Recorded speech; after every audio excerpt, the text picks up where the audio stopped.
அன்பார்ந்த பகுஜன் திராவிட சொந்தங்கள் அனைவருக்கும் முதற்கண் வணக்கத்தை தெரிவித்துக் கொள்கின்றேன்.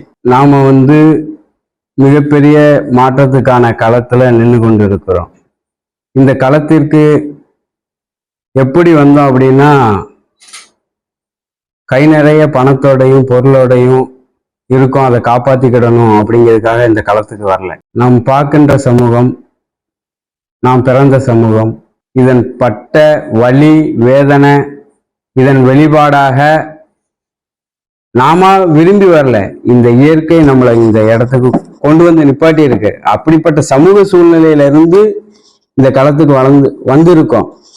இன்னைக்கு மிகப்பெரிய மாற்றத்தை நோக்கி இந்த களத்துல நின்று கொண்டு இருக்கக்கூடிய இந்த நேரத்திலையும் பல அடக்குமுறைகள் நிகழ்ந்து கொண்டுதான் இருக்கு. நெருப்பின் மேல்தான் பயணம் செஞ்சுக்கிட்டு இருக்கிறோம். ஆனாலும் அந்த நெருப்பு சுட்டு கொண்டு இருக்கு, மனசு வலிச்சு கொண்டுதான் இருக்கு. இருந்தாலும் இந்த களத்துல நிக்கிறோம். அப்போ ஒரு மிகப்பெரிய இலக்கை நோக்கி வெகு தூரம் பயணித்து கொண்டு இருக்கும் பொழுது வலிகள் இன்னும் அதிகமாகிக் கொண்டே போய்கொண்டு இருக்கின்றது. போகும் பொழுது நமக்கு ஒரு உணர்ச்சி பொங்குகிறது. அறிவுபூர்வமாக இருந்தாலும் உணர்ச்சி, என்னடா இப்படி நடக்க, நாம் இந்த களத்துல இப்படி நின்று கொண்டு இருக்கிறோமே, இன்னும் நம் சமூகத்தின் மீதான அடக்குமுறைகள் தொடர்ந்து கொண்டுதானே இருக்கு, உடனடியாக இதுக்கு ஏதாவது செஞ்சிடலாமா அப்படிங்கிற உணர்ச்சி பொங்கி கொண்டு இருக்கின்றது. இந்த நேரத்துல தான் நாம் உணர்ச்சிக்கு முக்கியத்துவம் கொடுத்து அறிவை மட்டுப்படுத்தி விட்டால் மீண்டும் நாம் பார்ப்பனியத்தின் கையில் சிக்கிவிடுவோம். ஆகையினால் நாம் மிகப்பெரிய இலக்கை நோக்கி பயணிப்போம்.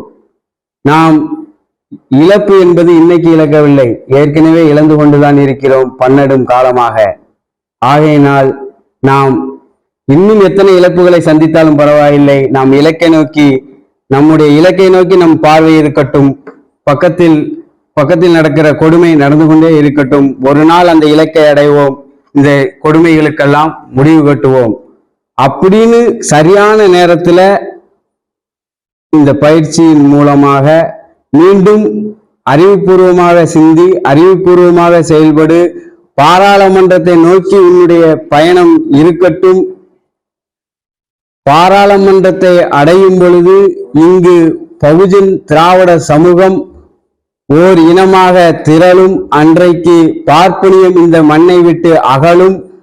பார்ப்பனியத்தில் இங்கு நினைத்து கொண்டு இருக்கக்கூடிய அந்த பார்ப்பனர்கள் இந்த மண்ணில் சீரோவாக, பூஜ்ஜியமாக ஆக்கப்படும் காலம் வெகு விரைவில் வரும். இன்றைக்கு படும் வேதனைகள், வலிகள் அத்தனையும் எங்களுக்குள் இருக்கும். அது ஒரு நாள் வெளிப்படும். நிச்சயமாக நாங்கள் எங்களுடைய இலக்கை அடையும் பொழுது நாங்கள் அந்த பணியை செய்வோம். நாம் இந்த களத்தில் இதே இடத்துல தான் என்னோட அரசியல் பயணமும் தொடங்குச்சு. இந்த இடம்தான். அப்போ கருத்தியல் ரீதியான அரசியல்ல நானும் ஒரு அரசியல் இருந்தேன். கருத்தியல் ரீதியான அரசியல் கிடையாது, ஒரு அரசியல்ல நானும் இருந்தேன். ஆனா அரசியல்னா சும்மா ஒரு இயக்கத்துல சேர்ந்தோம், கொஞ்சம் நல்ல ஒரு பேசினாவோ ஏதாவோ நம்ம ஈஸியா வளர்ந்து ஒரு எம்எல்ஏவோ எம்பியாவோ ஆயிடலாம் அப்படிங்கிற ஒரு, ஆனா மாற்றம் அது எல்லாத்துக்குமே இருக்கும். இப்படி மனுஷங்க கஷ்டப்படுறாங்க, நம்மளும் இவங்களெல்லாம் நல்லா வாழ வைக்கணும், அது ஒரு விதமான ஒரு சமத்துவம் பேசுவோம். ஆனா அது முட்டாள்தனமான சமத்துவம். அதுதான் இங்க எல்லாரும் பேசிக்கிட்டு இருக்கிறாங்க. அது கருத்தியல் ரீதியெல்லாம் சொல்ல மாட்டாங்க. அப்படிப்பட்ட அரசியல் இருக்கும் பொழுது இதே இடத்துலதான் நம்மளுடைய தலைவர் அவர்கள் நான் மட்டும்தான் 2 மணி நேரம் இங்கிலீஷ்ல, அப்போ இங்கிலீஷ் புரிதலும் குறைவுதான், இருந்தாலும் இங்கிலீஷ்ல தான் பழகு. அப்போ முதல் வார்த்தை பாலிடிக்ஸ்னா என்னன்னு தெரியுமாடா அப்படின்னு கேட்டேன். பாலிடிக்ஸ்னா என்னன்னு தெரியல. அப்போ ஒரு வார்த்தை, பாலிடிக்ஸ்னா டிக்ஷனரி எடுத்து பாரு, விவேகம்னு இருக்கும். எண்ணிக்கையில் பெரும்பான்மையான சமூகம் தேசத்துல இங்க இருக்கக்கூடிய SC, ST, OBC, religion minority எல்லாமே நாம தான். நாம தான் ஒருதாய் மக்களா இருக்கிறோம், நம்மகிட்ட தான் வாக்கு பெரும்பான்மையா இருக்கு. நம்ம வாக்கு செலுத்தினா ஈஸியா ஆட்சியை பிடிச்சிட முடியும். இப்போ வெளிநாட்டுல எல்லாம் போய் நம்ம சொன்னோம்னா நாங்க அடக்குமுறைக்கு உள்ளாகிறோம் அப்படின்னா, சரி நீங்க அங்க மைனாரிட்டி கம்யூனிட்டியா மெஜாரிட்டியான்னு கேட்கும் பொழுது மெஜாரிட்டின்னு சொன்னா சிரிக்கிறாங்க அப்படிங்கிறாங்க. ஏன்னா நாம பலமா இல்ல, பலவீனமா இருக்கோம். பலவீனம்ங்கிறது என்ன? உளவியல் ரீதியான பலவீனம். அந்த உளவியல் ரீதியான பலவீனத்தை வெளியே தூக்கி போடணும். அதுக்கு நாம் நிறைய படிக்க வேண்டும். படிக்கும் பொழுதுதான் நம்ம விவேகத்தோட செயல்பட முடியும். விவேகம் என்பது அரசியல் என்று எங்களுடைய தலைவர் அவர்கள் சொல்லி கொடுத்தாரு. அந்த ஒரு வார்த்தை. அதுக்கப்புறம் அவ்வளவுதான் அதுக்கப்புறம் உலக அரசியல இருந்து உனக்கான அரசியல்.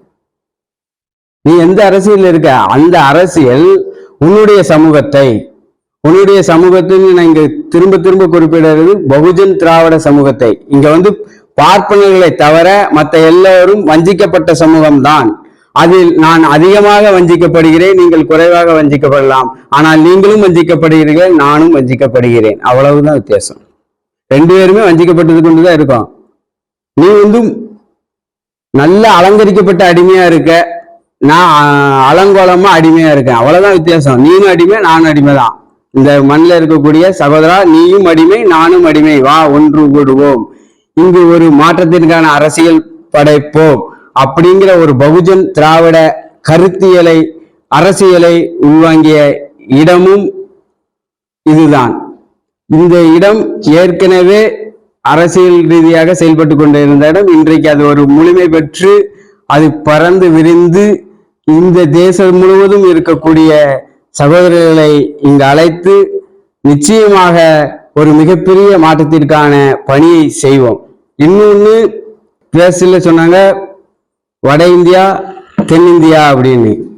அதே மாதிரி தமிழ்நாடு நல்லா இருக்கு, தமிழ்நாடு நல்லா தான் இருக்கு. ஆனா நாம நல்லா இல்லை. இந்த மிதிக்கப்பட்ட சமூகம், அடக்கப்பட்ட சமூகத்தில் பிறந்த நாம் இங்க தொடர்ந்து வஞ்சிக்கப்பட்டு கொண்டுதான் இருக்கிறோம். பெரும்பான்மை, அது வண்ணாரா இருக்கட்டும், அது அம்பட்டையரா இருக்கட்டும், பல்லரா இருக்கட்டும், பறையரா இருக்கட்டும், சக்கிலியரா இருக்கட்டும், யார் வேணாலும் எடுத்துக்கோங்க. இன்னைக்கு இது தொழில வளர்ந்துருக்குன்னு சொல்லி அவங்களும் பார்ப்பனியத்தின் பிடியில் தான் இருக்கு. அவங்களால முழுமையெல்லாம் சொல்ல முடியாது. இங்க ரிலிஜியன் மைனாரிட்டி கேட்கவே வேண்டாம், அவங்களும் வஞ்சிக்கப்பட்டு கொண்டுதான் இருக்கிறாங்க. இப்படி இந்தியா முழுவதும் நாம் முழுமையான ஒரு மாற்றத்திற்கு செயல்பட்டு கொண்டு இருக்கிறோம். நாம் பேசுகின்ற வார்த்தை முழுமையான மாற்றத்தை நோக்கிய, முழுமையான மாற்றத்திற்காக அணிதிரட்டக்கூடிய வார்த்தையாக இருக்க வேண்டும். அந்த அடிப்படையில் நாம் பார்த்தோம் என்றால் இந்தியா முழுவதும் இருக்கக்கூடிய நம்முடைய சகோதரர்களான அந்த வட இந்தியாவை சேர்ந்த அந்த திராவிட சமூகமான அவர்கள் எந்த விதமான அடக்குமுறையை உள்ளாக்கப்படுகிறார்களோ நாமும் அதே மாதிரியான அடக்குமுறை தான். அடிமைக்கு முன்னாடி சாதியும் பெருசு கிடையாது, மதமும் பெருசு கிடையாது, மொழியும் பெருசு கிடையாது. நான் அடிமை. எனக்கு ஒரு கஞ்சி வேணும், அவ்வளவுதான். எனக்கு சமத்துவம் வேணும், என்ன சகோதரன் வேணும், அவ்வளவுதான். அதை யார் தராங்களோ, அது எது தருதோ, அது எந்த மொழி தந்தாலும் சரி, எந்த மதம் தந்தாலும் சரி, எது தருதோ அதுக்கு பின்னாடிதான் போவோம். அந்த அடிப்படையில இன்னைக்கு பார்த்தோம்னா இங்க எங்களுடைய குருக்கள் ஒரு கருத்தை தந்திருக்கிறாங்க முழுமையான மாற்றத்தை நோக்கி.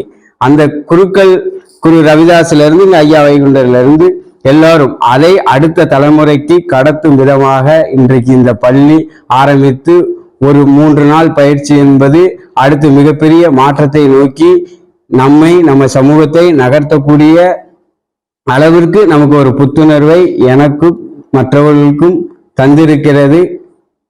இன்னும் மேலும் பல கணம் கண்டு நாம் வெற்றி பெறுவோம். கன்சிராம் அரசியலை வெற்றி பெற செய்வோம் என்று கூறி விடைபெறுகிறேன். நன்றி, வணக்கம்.